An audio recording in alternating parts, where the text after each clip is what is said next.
Прывітанне ўсім слухачам і гледачам Еўрарадыё. Мы ў жывым эфіры, пятніца, дзень, а значыць, на сувязі з намі блогер і палітык, сябра каардынацыйнай рады трэцяга склікання Александр Кнырович. Прывітанне, Александр. Дзень добры, Павел, дзень добры, паважаныя гледачы Еўрарадыё. Ну што ж, пакуль сябры вы збіраецеся ля экранаў, рыхтуеце свае пытанні да мяне, да Александра. Нагадаю вам караценечка пра канцэпцыю нашых эфіраў. Як звычайна, у Александра ёсць уласны YouTube-канал, які называецца Кнырович, на які, не гледзячы там на ўсе статусы і все такое, падпісана ўжо 14 000 чалавек. Гэта добра. Александр кожны чацвер публікуе там відэа, нейкае такое сціслае, знятае загадзя, змантаванае, пра нейкую актуальную праблему, на нейкую актуальную тэму. Ну а тут мы ў пятніцу разгортваем яго як цукерачку і адказваем на пытанні, якія ўзнікаюць паралельна. Гэтае відэо было прысвечана Украіне. Александр, так вы там, як гэта сказаць, такія эпіграфы рабілі пра тое, што ну вось тэма далікатная, падчас вайны абмяркоўваць краіну ахвяру нападу так незручна, да? Але ўсё ж таки да гэтай тэмы звярнуліся. Да? 30 гадоў развіцця Украіны пасля распаду Савецкага Саюза, як яны выглядаюць статыстычна, да? ці шмат там карупцыі, напраўду, і гэтак далей. А чаму вы ўвогуле вырашылі пра гэта цяпер, вось сёння пагаварыць са сваёй аўдыторыяй? Ну, вы ведаеце, раней у нас выходзілі на канале відосы пра Эстонію, Літву, Латвію, і я бачу, якая ёсць вялікая зацікаўленасць у беларусаў, першую чаргу, канешне, беларусаў у параўнанні сябе з тымі краінамі, якія выбралі вось такі загадны шлях развіцця. Я бачу такую зацікаўленасць аўдыторыі, і мне падабалася, што такая зацікаўленасць аўдыторыі падавалася, што ёсць яна і ў дачыненні у Украіны, не гледзячы на тыя абставіны. Ну, чаму я кажу абставіны? Наўпрост будзем казаць, не гледзячы на тую вайну, якая была развязаная Крамлём супраць Украіны, мне падавалася, што ёсць зацікаўленасць у тым, каб паглядзець больш уважліва, што ж там адбывалася гэтыя 30 гадоў, што адбываецца зараз ва Ўкраіне менавіта ў эканоміцы, таму што ну ёсць пытанне, як яна развівалася 30 гадоў незалежнасці, і ёсць асобнае пытанне, у якім стане зараз знаходіцца эканоміка Ўкраіны, таму што калі паглядзець, ну ведаеце, прапагандысцкія каналы, што ў Расіі, што ў Беларусі, так няма ніякай эканомікі Ўкраіны, і не было ніякай эканомікі, і Ўкраіна існуе толькі на захадныя грошы, толькі за кошт гэтых крэдытаў, нейкіх донатаў і так далей, і не сёння, заўтра гэтая эканоміка скончыць сваё існаванне. Вось было цікава разабрацца з двух пунктаў погляду. Што адбывалася до вайны і што адбываецца зараз менавіта з пункту гледжання эканомікі. Ну, яшчэ адно абвінавачванне гучыць заўжды ў тым, што Украіна карумпаваная. Краіна, у прынцыпе, той, хто ездзіў ва Ўкраіну, даволі часта ведае пра такія праявы карупцыі на, скажем, низавых узроўнях, ну што ёсць гэта, да, вот ёсць такое дробнае хабарніцтва, скажем, і гэтак далей. Але гэта, вось, мне здаецца, карупцыя, пра якую кажуць на сусветным узроўні, да, на нейкая большая, гэта пра там тое, што крэдыты, вялікія крэдыты ідуць не туды, там, да, што, я не ведаю, заводы перапрадаюцца неяк не так, і гэтак далей. Ці атрымалася у вас, ну і прапаганда натуральна карыстаецца гэтым таксама, ці атрымалася у вас нешта высветліць на гэты конт, да, як там все гэта выглядае па лічбачках? Слухайце, ну вы адразу б'еце ў глаз, у вока, прабачце, адразу б'еце ў вока. Таму што няма ніякага іншага адказа, чаму краіна знаходзілася на апошнім месцы ў Еўропе па ўзроўню развіцця эканомікі да пачатку вайны. Няма ніякага іншага адказа. Гэта я магу аб гэтым казаць толькі з вялікім сумам, Таму што мне вельмі падабаецца Украіна, я лічу, што яна павінна быць таксама як і Беларусь нармальнай еўрапейскай краінай, знаходіцца недзе на ўзроўні, ну калі не Польшы, то хаця б, ну не ведаю, Венгрыі той самай. Але не, мы маем у першую чаргу праявы гэтай самай коррупции. Мы бачым, что праблема коррупции была асноўнай, на якую показывали еўрапейскія чыноўнікі кіраўніцтву Украины заўжды и показывают зараз Зеленскому. И калі мы узгадаем той самый рейтинг успрымання коррупции, то ім зараз Украина находится на 104-м, напэўна, калі не памятаю дакладна, гэта есть у відосе, на 104-м прыкладна месцы, і яна вельмі хутка рухаецца наперад. Але гэта азначае што? Азначае, што не так даўно яна была яшчэ далей за Расію. Расія ў гэтым рэйтынгу 140-е месца. Ну там чым далей, тым бліжэй да Зімбабве і іншых, ведаеце, такіх краін, якіх не бачна на карце, на мапе свету з пункту гледжання коррупцыі. Яны там цалкам коррупцыяваная. Так вось, как бы Украина знаходзілася амаль на расійскім уровні. Там ёсць некаторыя паляпшэння і яны працуюць з гэтым, але Украина яшчэ не дасягнула з пункту гледжання адносін да коррупцыі. Но даже Беларусь знаходится на 98-м радку, у гэтым нічога добрага, гэта вельмі сорамна, тому что Эстонія знаходится на 12-м, наши краіны, якія побач з нами, там Литва, Латвия, Польша, гэта прыкладна 40-е месца, а мы вось на 98-м. И мы ведаем, что такое беларуская коррупция. Ну, на гэтым тыдні был зноў арыштаваны замміністра, напэўна, не, зам кіраўніка беларускай чыгункі, да. Знайшлі $1 мільён дома. Ну, вось так, гэта яго заробак за ўсе гады ягонай службы знайшлі адразу. Таму Беларусь гэта не паказнік, але на Украіне горш. І таму мы бачым паказнікі, якія былі яшчэ да вайны, і на жаль, гэта праўда. У Украіне ёсць дасягненні, ў сельскагаспадарчай галіне, там больше дасягненні, чым у Беларусі, але ўсё ж таки ёсць гэтая галоўная праблема. І ведаеце, мне было цяжка, чаму? Таму што Украіна знаходіцца ў стане вайны, і ў стане вайны паказваць менавіта, глядзіце, што адбываецца, ну гэта побач, гэта так на мяжы дапамогі агрэсу. Але вайна ўсё што ідзе ўжо больш 2 гадоў, і мы разумеем, што яна будзе падоўжыцца далей, і калі Украіна не пераможа у сваёй вось гэтым самым унутранай барацьбе з карупцыяй, то ей будзе вельмі цяжка перамагчы і ў барацьбе з Расіяй. Таму мы зрабілі гэты відос, але улічваючы зараз становішча, я не казаў дакладна. Не указывал доклада на тыя прыклады, якія ёсць. І зараз коррупцыя у абарончай галіне у Украіне і тыя, якія былі раней, таму што гледачы канала мяне зразумеюць, і калі ім цікава, яны самі паглядзяць у Google і самі змогуць абмеркаваць тыя прыклады, якія яны ёсць, яны адкрытыя, і мы ведаем, што гэта з'яўляецца праблемай. Але ўсё ж таки я хацеў бы паразмаўляць трохі не толькі аб тым, што можна казаць з вялікім такім мінусам, і аб тым, што можна казаць з вялікім плюсам, ўсё ж таки закрануць. Ведаеце, зараз грыўна ўстойліва, і яна больш устойлівая, чым беларускі рубель. Чаму? Таму што золотавалютныя рэзервы Украіны сёння больше уже не больше, уже каля $40 мільярдаў. Я нагадаю, што золотавалютныя рэзервы Беларусі 8 мільярдаў. І мы разумеем, што ў разліку на аднаго чалавека золотавалютныя рэзервы зараз Украіны больш, чым Беларусі, амаль вдвая. Гэта азначае, што грыўна больш устойліва. Украіне патрэбна дапамога прыкладна $40 мільярдаў на год, яна яе атрымлівае і будзе далей атрымліваць. У Украіны в мінулым годзе вырас ВУП больш, чым у Расіі і ў Беларусі.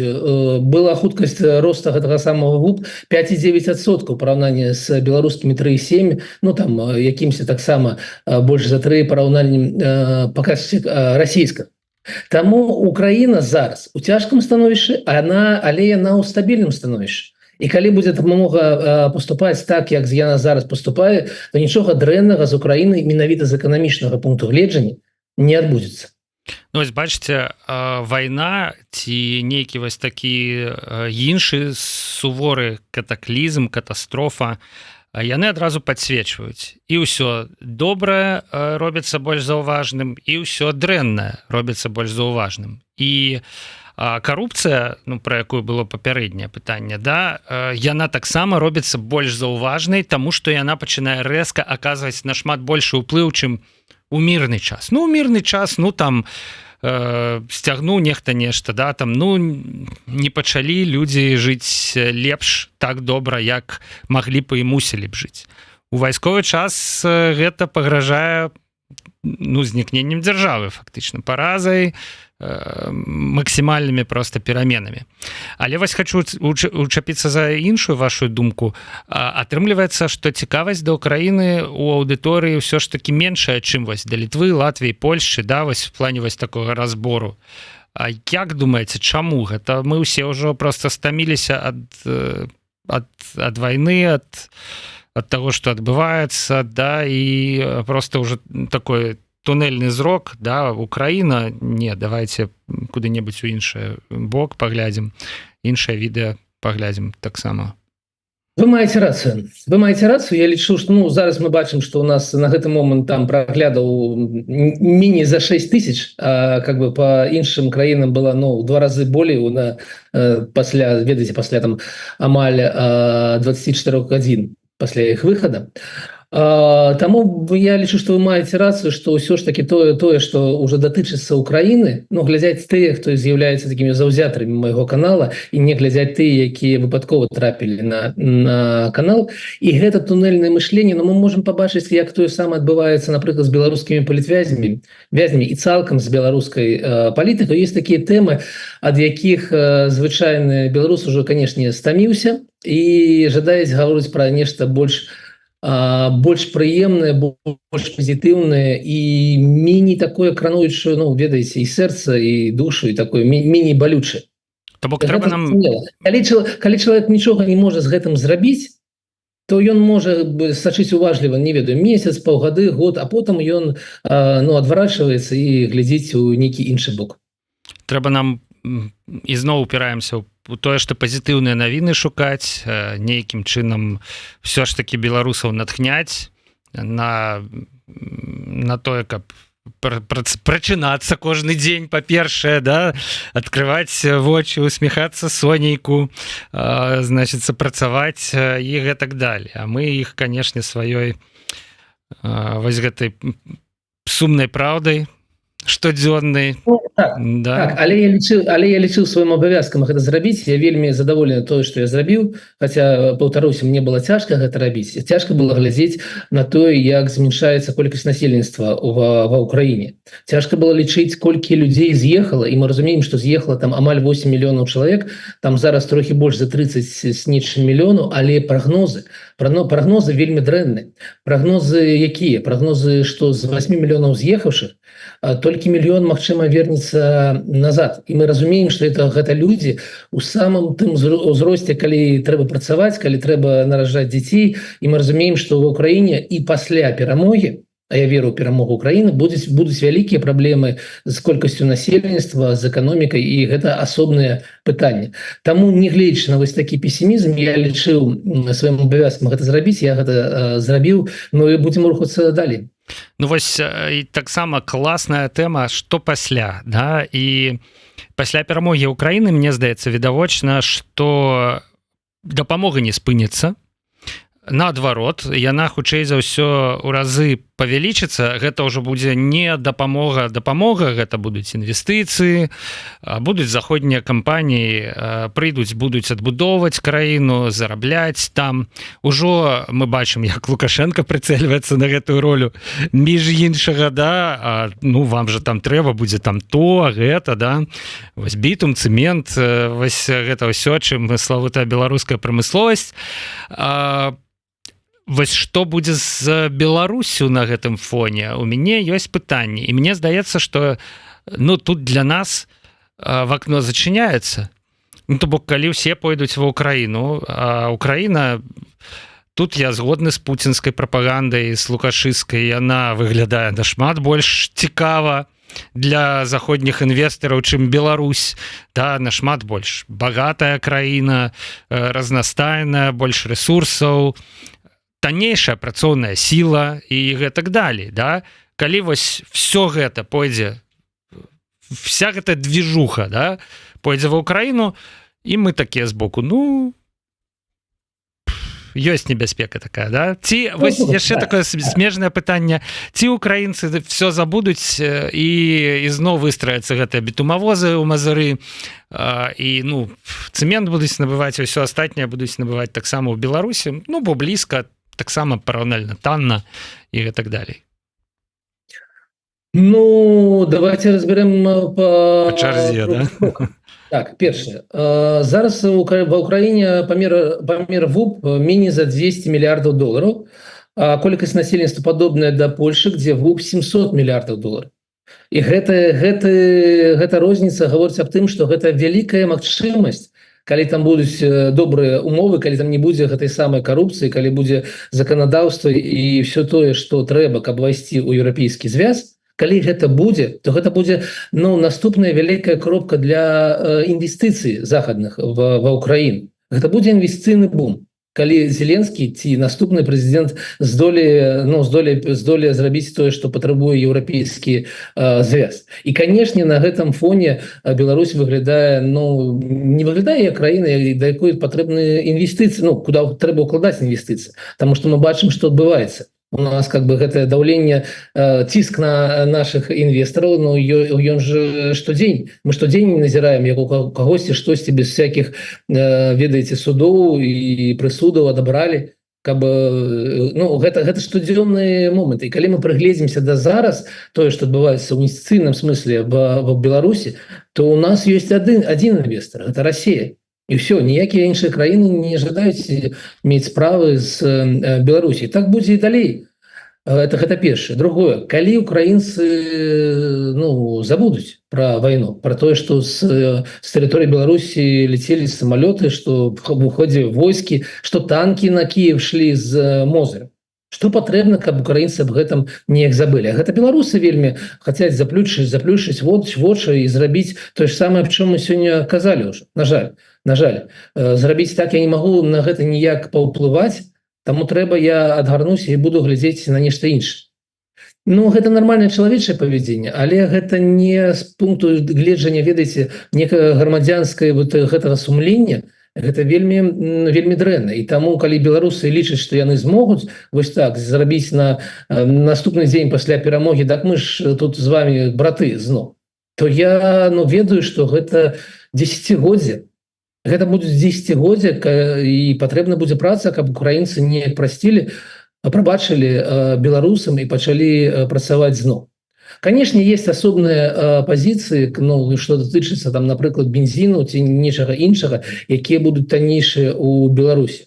Але будзе гэта зноў гэтая сделка, гэтая умова, як было раней паміж Украінай і Беларусю, што яны заплюшчвалі вочы на тое, што робіць Лукашенко, і куплялі тое, што ім патрэбна. Я ў сваім відосе прыводзіў гэты прыклад. Прыводзіў прыклад рэйтынга у Лукашэнкі ва Ўкраіне. До 2020 года ён был больше за 60%. Пасля 2020 года, уже улетку 21 года, ён был 41%.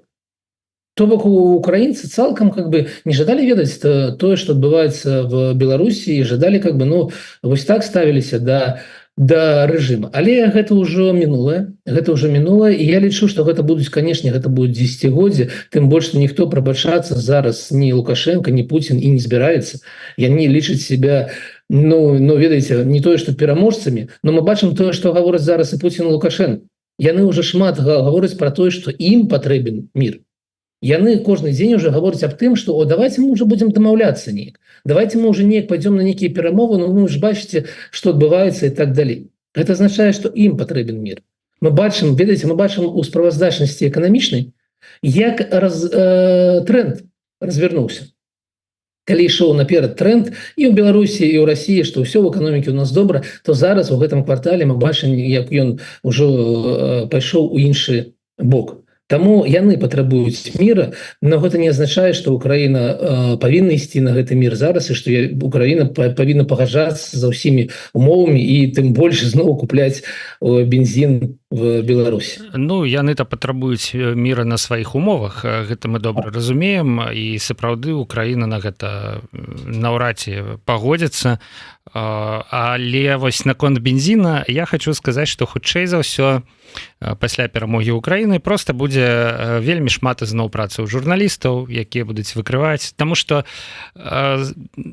вось пафас, вы там са сваёй тэрыторыі пусцілі расіян, абстрэльвалі і гэтак далей, гэта канешне з аднаго боку так, але гешэфт гешэфтам, да, бізнес бізнесам, і я ўпэўнены, што будуць муціцца гэтыя схемы. Вернецца такі вось персанаж як Мікалай Варабей, у якога ва ўкраіне, я думаю, ёсць дагэтуль актывы хутчэй за ўсё, да, нягледзячы на сувязі з Лукашэнкам, пра гэта рабіліся расследаванні, да, будуць гандляваць, і вось там, дзе грошы, да, там вельмі хутка забудуцца на ўсе гэтыя абставіны. Так што думаю, што сітуацыя будзе складаная і шматмерная. Плюс дададзім украінскую карупцыю, пра якую мы ўжо крыху паразмаўлялі да таго. Магчыма, так і будзе. Болей за то я нагадаю нашу размову тыдзень таму, што і зараз праз Украіну ідзе расійскі газ в Еўропе, нягледзячы на вайну. Таму давайте паглядзім, што будзе далей. Так, пераходзім на іншую мяжу, на беларуска-польскую. Там, канешне, падзеі фантастычныя адбываюцца, хаця з іншага боку нічога такога, чаго не варта было б чакаць, не адбылося. Просто на трэцім годзе мігранцкага крызіса нехта з беларускага боку нанёс смяротнае раненне польскаму памежніку. Гэта зрабілі ножом. Спярша былі навіны пра тое, што яго жыццю нічога не пагражае, але у лякарні ён впал в кому, далі клінічная смерць, і вось учора, я так разумею, яго ўжо адключылі ад апаратаў жыццезабеспячэння. І вось тут цікавая сітуацыя утварылася, скажем так. З аднаго боку мы ведаем, што мігранцкі крызіс, ён не тое, што як мінімум з маўклівага ухвалення беларускіх уладаў адбываюцца. Яны такія, слухайце, там у нас не сяброўская краіна, мы вось пакуль былі сяброўскімі народамі ахоўвалі мяжу, а цяпер мы з сябе гэты абавязак знялі, палякі, раз вы такія, раз вы санкцыі, раз вы то, раз вы сё, ахоўвайце мяжу самі. Гэта калі мягка сказаць, да, таму што ізноў жа былі расследаванні пра ролю беларускіх дзяржаўных органаў у арганізацыі мігранцкага крызіса, пра завоз гэтых мігрантаў пачкамі. То бок адна справа прыкрываць вочы на тое, што яны там робяць, а іншая справа гэта рэальна арганізоўваць. І вось нехта з гэтага боку забіў польскага памежніка. Палякі патрабуюць выдаць гэтага чалавека. Вось апошняя навіна, што беларусы дэкларавалі, што яны гатовыя правесці расследаванне. Расследуем, да, што адбылося, хто гэта. Я вось, калі пісаў анонс, я напісаў спачатку, што мігрант забіў польскага памежніка, пасля падумаў, а хто яго ведае? Можа быць, гэта быў і не мігрант зусім, бо там побач з мігрантамі неаднаразова заўважаныя людзі ў форме, людзі ў балаклавах. Мы все добра разумеем, хто гэта. І валоданне ножом на ўзроўні забіць чалавека, яно хутчэй уласцівае не мігранту, а чалавеку, які рыхтаваўся, праходзіў баявую падрыхтоўку. Значыцца, не хачу нічога вот так вот наўпрост сказаць, нікога абвінаваціць, але мне здаецца, што ў гэтым расследаванні у беларускіх уладаў ёсць такая вельмі вялікая небяспека, як кажуць, выйсці на саміх сябе, да? Таму, магчыма, расследаванне проста будзе такім зацягваннем часу. Мы расследуем, вы пацярпіце, на ўсё патрэбны час, далей, можа быць, сапраўды выдадуць нейкага мігранта, можа быць, скажуць, што нікога не знайшлі і гэтак далей. А у вас, Александр, я хочу запытацца, што будзе далей вось на чалавечым узроўні. Беларусь, Польша, да? Ці чакаць, палякі казалі пра тое, што яны нават гатовыя адкрыць яшчэ адзін памежны пераход, правда, вельмі хутка перадумалі, да?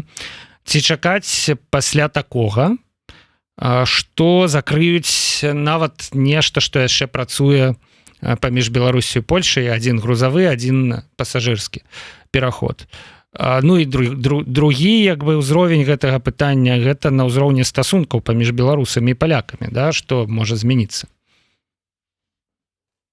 Ну, ведаеце, вельмі цікавае пытанне, і яно такое складанае. Потому что, ну, по-перше, мне, ну, ведаеце, я калі гляжу прапаганду, многое мы з вами, Павел, разумеем як бы па-за гэтымі, па-за рысачкамі, да? Але калі глядзець наўпрост, так выглядае так, што у нас ёсць нейкія мігранты, якія самі прыйшлі ў Беларусь, прыйшлі на законных гэтых самых падставах, знаходзяцца здесь, ну, ведаеце, як турысты, ці з нейкімі краінамі пагаднення аб безвізавым гэтым самым, ну, аб безвізе і так далей, што яны ў Беларусі знаходзяцца на цалкам на законных падставах. Далей яны, калі верыць прапагандзе, на цалкам законных гэтых самых падставах ідуць у нейкі лес, на мяжу, где іх таксама ніякая міліцыя з іх не шукае, прыходзяць да мяжы, даходзяць да гэтага самага забора, і ім не перашкаджаюць беларускія памежнікі. Вы можете себе уявіць какого-нибудь беларускага кантрабандыста, які бы, знаходзячыся ў гэтай самай сітуацыі, дайшоў бы да гэтага забора, і яго б ніхто не спыніў. Вось гэта як? Гэта увогуле, як гэта так адбываецца, калі беларус, ну, не мае такой магчымасці, так? А нейкія жыхары вельмі сяброўскіх для нас краін, такія віды, прабачце, такія... Сірыя, Афганістан... Ну... Так, талібы амаль. Ну, прабачце, не талібы, канешне, ну... Не, ну, была ж небяспека, Еўропа непакоілася, што сярод тых, хто можа прарвацца праз мяжу, ёсць і баевікі, там, і, ну, яны там могуць быць, да? Так гэтыя людзі даходзяць да мяжы, і іх ніхто не спыняе. Вось у меня пытанне да нашага памежнага гэтага камітэта. Гэта, ну, вот як вы гэта ў сябе ў справаздачах праводзіце? Ну, яны ж... Якія радкі? Уласна, я на гэта пытанне ўжо адказаў іх словамі ў сваёй доўгай падводцы. Все праз санкцыі, да? Вот мы бралі абавязак раней ахоўваць мяжу, цяпер мы мяжу не ахоўваем. Ахоўваем толькі ад кантрабандыстаў. Да? Так, то бок у нас такая дзіўная такая сітуацыя, што ад сваіх мы ахоўваем мяжу, а ад гэтых самых сірыйцаў не ахоўваем, ці ад афганцаў. Гэта, ну, гэта унікальны такі выпадак у мировой гісторыі. Гэта будзе напісана дзесьці ў падручніках гэтай самай памежных служб і будзе разглядацца ў іншых краінах, як трэба працаваць на мяжы. Гэта перш. Па-другое, ну, давайте паглядзім на гэта з боку Польшы. Забіт чалавек, які знаходзіўся на службе, які выконваў гэты момант свае службовыя абавязкі. І ён не тое, што загінуў ад таго, што ў яго трапіла гэта маланка нейкая. Не, ён быў забіты іншым чалавекам.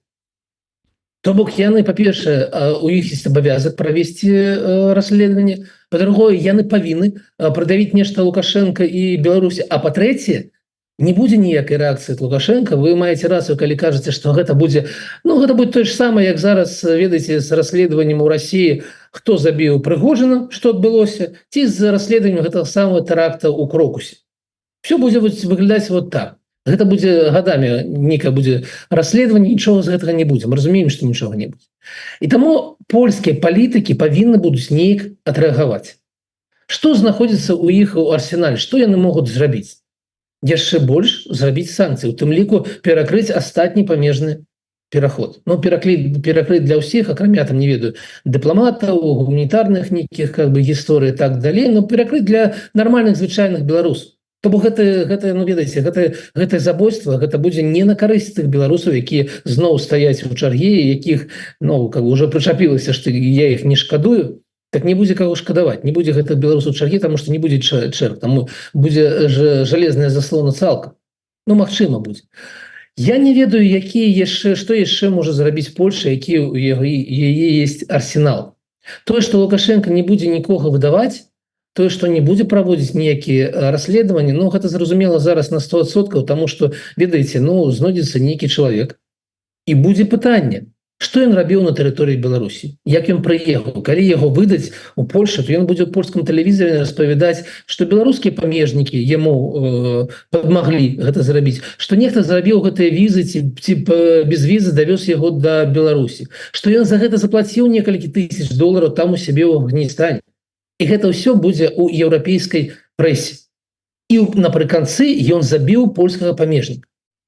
Таму, конечно, ніхто нічога не выдадзе, нічога аптымістычна, ніякіх адчыненняў зноў гэтых баброўнікаў, конечно, не будзе, гэта ўсё будзе мінус. Пытанне ў тым, які гэта будзе мінус, наколькі ўсур'ёз будзе рэагаваць польскі вот гэтая палітычная частка, а тое, што яны павінны рэагаваць, гэта абавязкова. І ну ведаеце, у Польшы ж адкрытая гэтая палітыка. І калі не рэагуе тая ўлада, якая зараз есть, то ёй есть, ну ведаеце, партыя, і на наступных выбарах она прайграе свае пазіцыі.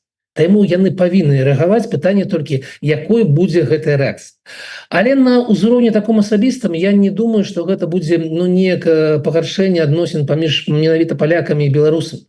Таму што ўсё ж такі мы знаходзімся ўжо на такім узроўні, калі ўсё, што магло адбыцца дрэннага, яно ўсё ж таки ўжо адбылося. І польскае грамадства разумее, што ёсць асобна Лукашенко, які робіць вось гэта. Ёсць асобна как бы беларусы, якія з гэтым нічога не могуць зрабіць. На што можа жыхар, не ведаю, Ліды ці Гродна зрабіць, каб не было на мяжы гэтых уцекачоў? Ён што, ну пойдзе іх з сабою закрываць гэтыя дыры на мяжы, якія не рабіць працу памежнікаў? Ну не пойдзе. Ну гэта ўзроўні, я думаю, што нічога не будзе такого. Гэта традыцыйная рыторыка людзей, якія не дужа ўяўляюць сябе, што адбываецца ў Беларусі. Ну а чаму вы не пратэстуеце, да? Чаму вы самі там не пойдзеце, гэтых мігрантаў не прыбярэце, да? Ну не, сябры, няма такой магчымасці. Тут як бы можна доўга тлумачыць. Што будзе рабіць Польша? Вось навіна таксама прыйшла хвіліны 3 таму.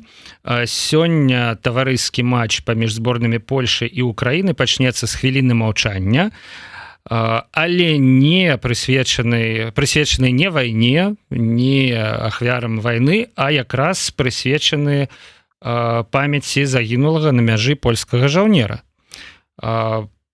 Вось як бы так, да? То бок палітычна палякі не схільныя, ну вось як бачна, да, не схільныя гэтую трагедыю зацерці неяк загнаць пад дыванок, да, і замаўчаць як бы, да, то бок яны, ну гэта ж матч, яго будуць глядзець прям все плюс-мінус, да, і прям все даведаюцца пра гэтую гісторыю з польскім памежнікам забітым з Беларусі, з тэрыторыі Беларусі. У іх няма магчымасці зацерці гэта пад нейкі дыван. Таму што калі ўлада будзе гэта намагацца рабіць, то другая палова, нармальныя апазіцыйныя СМІ зробяць гэта за нее, пакажуць гэта, возьмуць гэта на сцяг і будуць указваць гэтай самай уладзе: глядзіце, на што вы не рэагуеце ніяк. Таму няма магчымасці ніякага міністра, ніякага прэм'ера ці прэзідэнта зрабіць выгляд: ціха-ціха, мы не будзем сварыцца з Беларусю, нам гэта не патрэбна, таму таксама у дальні куток гэта кудысьці замецем. Не, так не будзе, таму што ў краіне ёсць свабодныя СМІ. Ну да, і ну але можна было хаця б мінуту маўчання не рабіць, да, то бок можна не раздзімаць тое, што ўжо ёсць, адказваць медыям там, як это выказваць заклапочанасць, да, казаць, ну беларусы расследаванне праводзяць, да, урэшце рэшт, калі ёсць людзі, якія не разумеюць, і іх шмат, што беларусы не могуць пратэставаць, я думаю, што тыя ж людзі, іх будзе шмат, ну, у іх у галаве ёсць разуменне, што ну калі расследаванне праводзіцца, значыць будзеш нейкі вынік, некага знойдуць, пакараюць там належным чынам і так далей. Але не, так не адбываецца, і відавочна, што палякі настроены сур'ёзна, настроены, каб пра гэтую трагедыю на мяжы з Беларусю ведаў кожны паляк, а далей Александр тое, што казаў, не будзе ў польскіх палітыкаў магчымасці маўчаць, не будзе, а адсутнасць рэакцыі, адсутнасць справядлівага пакарання, яна будзе ўспрымацца як слабасць. А ў Польшы палітычная барацьба жорсткая, як бы слабасцю Туска і яго ўрада адразу знойдзецца каму скарыстацца. Гэта дакладна.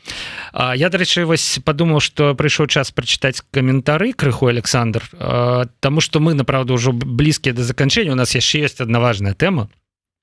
Канешне ж. Вось яна анансавалася. Каментароў, правда, з гэтай нагоды пакуль няма, а каментары якраз такі ў асноўным з нагоды выпадка з палякам.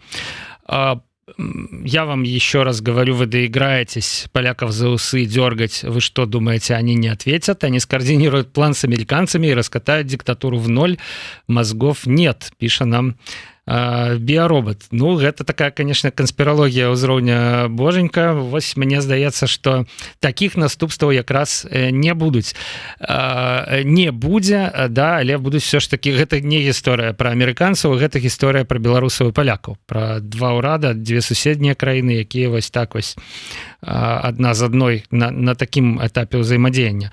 Далей гэты ж карыстальнік піша, что той, хто прыдумаў гэтае забойство памежніка, ён подставіў фактычны рэжым.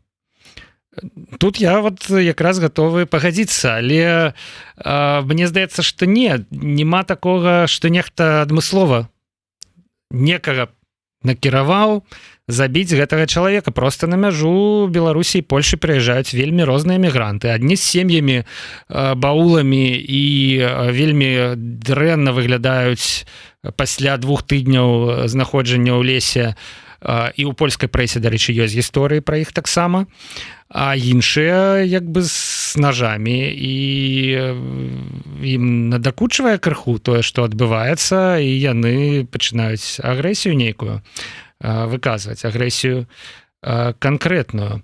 Карыстальнік Сяржук, дарэчы, які зрабіў нам данат, дарэчы, сябры, можна данаціць нам, там вы ў апісанні знойдзеце, у апісанні гэтага відэа усе умовы, як гэта можна зрабіць. Пытаецца, ці гэта ўвесь адказ Польшчы патрабаваць ад Лукашэнкі выдаць забойцу. Ну, Александр, мы абмеркавалі з вами, што гэта, відаць, хутчэй толькі пачатак, і Это пачатак. да, не змогуць польскія ўлады. Калі яны змогуць, я думаю, што мы з вами праз месяц сустрэнемся, абмяркуем гэтую сітуацыю, ну але прагноз такі, што не робяць яны тое, каб гэта было адзіным адказам. Да? Все ж таки канфлікт развіваецца, а не сыходзіць на не. Слушайте, ну, пробачьте, уставлю. Александр. Нормальная держава, нормальны урад у гэты момант, калі адбылася гэтае забойство, што яно павінна зрабіць? Яно павінна зрабіць менавіта тое, што зрабіла польская дзяржава. Зрабіць запрос, сказаць, з вашай тэрыторыі прыйшоў нехта, хто забіў нашага памежніка. Давайте гэтага чалавека сюды, мы будзем яго судзіць. І некаторы час чакаць, што будзе адбывацца далей. Ну, нельга зараз сказаць, што вось сёння они патэлефанавалі ў Мінск, а заўтра уже перакрылі цалкам межу. Ну, не, так не будзе. Гэта будзе паступова, крок за крокам, але абавязкова будзе нешта яшчэ. Далее идем. Так, поляки не против мигрантов. Идите с паспортами официально, цивилизованно, через погранпереходы. А это же специально делается режимом. На проволоку их кидают и смотрят конфликт. Выгоден конфликт режиму на руку, пишет нам карыстальнік Амадей. Да, власна кажучы, гэта адказ на пытанне пра тое, што палякі мусяць прымаць мігрантаў. У цэлым палякі не тое, што мусяць прыняць мігрантаў. Палякі прынялі 120 тысяч мігрантаў у мінулым годзе, і праз гэта адбыўся вялікі скандал, таму што візы гэтым мігрантам выдавалі палякі, а растварыліся яны недзе на тэрыторыях іншых дзяржаваў. Вось, так што з гэтым ўсё ў парадку, сябры. Праз памежныя пункты, праз аэрапорты ў Польшчу ўязджае туча мігрантаў. Тут іншая гісторыя. Віктор К. піша, не факт, што паляка забіў мігрант, пра гэта мы таксама крыху пагаварылі, у гэтым натоўпе лёгка маглі быць асамаўцы Віктора Лукашэнкі. Ну, не ведаю, як наконт наўпрост Віктора Лукашэнкі, але, безумоўна, маглі быць, іх шмат разоў там фатаграфавалі, здымалі і гэтак далей. Здаецца, плюс-мінус усё засэнсаванага. Ну, цікава, што, в прынцыпе, нашы гледачы згодныя з намі, мне здаецца, так. Так. Ну, я нагадаю, што калі мы кажам пра уцекачоў, то все ж таки за мінулыя 2 гады у Польшы засталося амаль 1 мільён украінцаў. То бок калі мы кажам пра уцекачоў, якія жывуць у некай такой прасторы права, то ніхто не супраць гэтых уцекачоў, і наш глядач, канешне, мае рацыю цалкам, калі ты на падставах, на законных падставах въезжаешь в Польшу тым ці іншым чынам, то у тебя все будзе нормально. Не размова ідзе толькі пра гэта натоўп людзей, якія чамусьці выбралі не ісці законным шляхам, а ісці вось такім шляхам праз Беларусь. Чамусьці яны давяраюць менавіта гэтым людзям Лукашэнкі, што гэта ўсё будзе добра, ідзіце праз граніцу, вас абавязкова там нехта прыме. То есть трэба ж яшчэ даверыць, мець давер, сидзячы дзесьці там у Афганістане ці дзесьці яшчэ, што ты заплаціш вялікую колькасць грошай і пройдзеш праз мяжу, і тебе з табой нічога не адбудзецца. Вось гэта дзіўна, конечно. На гэтым скончым польскую тэму, будзем сачыць за яе развіццём. Пераходзім да, я б сказаў, канешне, унутраных беларускіх разборак, але, канешне, усе палітычныя разборкі ў беларусаў сёння адбываюцца за межамі Беларусі ў эміграцыі. Наталя Радзіна, галоўная рэдактарка Харты 97, напісала такі пост, які разліцеўся ўжо па тэлеграм-каналах. Пост там праўду рубанула пра каардынацыйную раду, пра тое, што беларусы адмовілі дэмакратычным сілам у легітымнасці. Ну і пачынаецца ўсё з 6700 тых, хто галасаваў за каардынацыйную раду, а далей як снежны ком пра тое, што высілкі не прыносяць ніякіх вынікаў, галоўнае казацца важным, быць пры касцюме і галстуке, ездзіць з лічным вадзіцелем і ахранай.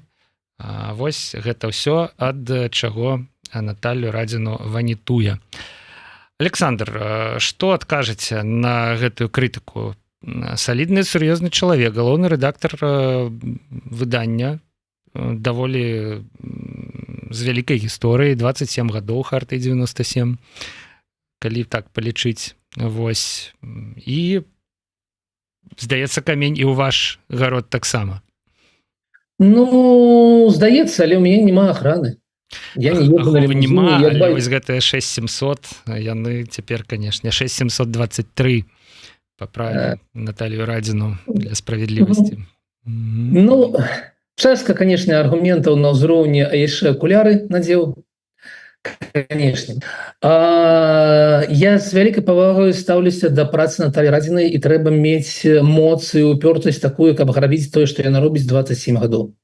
Гэта зразумела, гэта тут няма ніякіх сумневаў у мяне, тое, што яна на баку беларускага народа. Але гэта, канешне, вельмі такія падтасоўка нейкіх фактаў, падтасоўка лічбы, таму што, ну вось глядзіце, тыя людзі, якія зараз пайшлі ў каардынацыйную раду, меюць вельмі розныя адносіны з Ціханаўскай, з офісам і з там ОПК, напрыклад, і маюць вельмі розныя погляды. Ну, ведаеце, мы не можам... Ёсць ли нейкі большы крытык Ціханаўскай, чым Вадзім Пракоп'еў? Прабачце. Ну, хто больш крытыкуе Ціханаўскую за тое, што яна робіць нешта не так, чагосьці не робіць і не так ставіцца да сваіх абавязкаў. Таму нельга ўсё гэта грасці ў адну кучу. Па-другое, тыя людзі, якія пашлі ў каардынацыйную раду, не спужаліся паглядзець шчыра ў вочы сітуацыі, у вочы становішчу. Не спужаліся гэтых самых 6723 галасоў, ці 16, ці 36. Гэта было б аднолькавае стаўленне. Мол, глядзіце, там былі мільёны, а зараз у нас вось там 6723. Але людзі не спужаліся. І калі б побач стаялі Пазняк, Саннікаў, і тыя все людзі, якіх пералічвала Наталя, паважаная Наталя, то я ўпэўнены, што колькасць галасоў была бы, можа, на 1000 больш. Запытайце сёння, колькі людзей прагаласуюць, дадуць свае паспартныя дадзеныя, пройдуць вось гэты нелёгкі шлях галасавання, а ён быў патрэбен, каб галасаванне было менавіта бяспечным. Так? І мы пабачылі бы некалькі соцень за астатніх лідараў апазіцыі. Мы разумеем, чаму гэта так адбываецца, і гэта не праблема сёння. Ні Ціханаўскай, ні мая, ні каардынацыйнай рады, ні асабіста Пазняка, ці асабіста спадара Саннікава, ці Бакунца. Гэта праблема агульная. Гэта праблема агульнай дэпалітызацыі, праблема агульнай бяспекі Праблема агульная таму таго, што людзі не разумеюць сувязі, і ее няма сёння паміж дзейнасцю сённяшніх палітыкаў і вынікамі для вось сённяшняга жыцця беларусаў. Таму, канешне, гэта цалкам маніпулятыўны артыкул. Я не разумею, што Наталья ў гэтым, якія плюсы ў гэтым артыкуле. Што робіцца лепш, калі вось гэта адбываецца, калі ты кідаеш, ведаеце, смеццем у тых, каго лічыш апанентам на гэтым самым апазіцыйным полі. Я не разумею, для чаго гэта напісана. Я з вялікім сумам чытаў гэта, і я стаўлюся так. Тыя людзі, якія пашлі ў Коардынацыйную раду, мелі вось гэта, мелі гонар і не пабаяліся паглядзець у вочы праўдзе. Тыя, якія распавядаюць аб тым, як все дрэнна зроблена, сядзяць у сябе ў кутках, сядзяць у сябе ў чатах і кажуць, як тыя іншыя ўсё робяць не так. Ну, я з першым.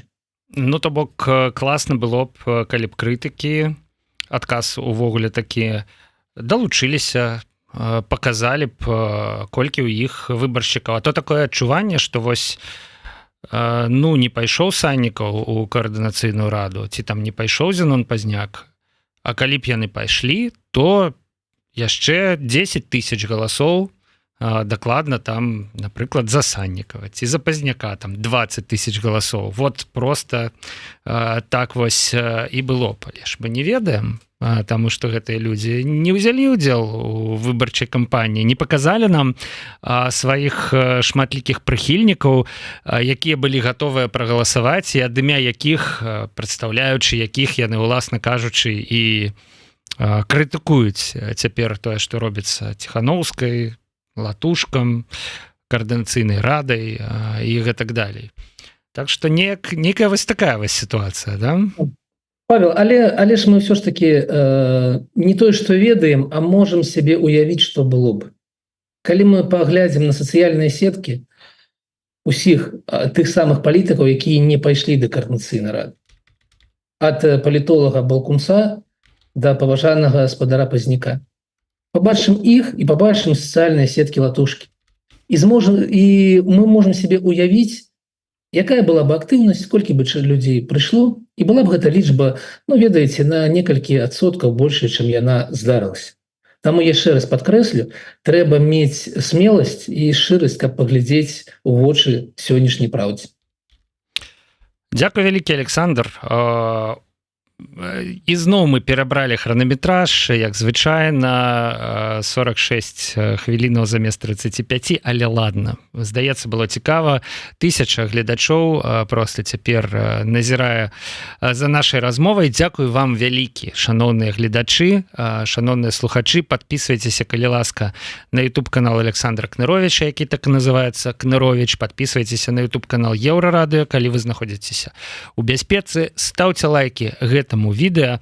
Ну і маленькі анонсік. Далі у нас вяртанне легендарнай рубрыкі «Чык-чырык».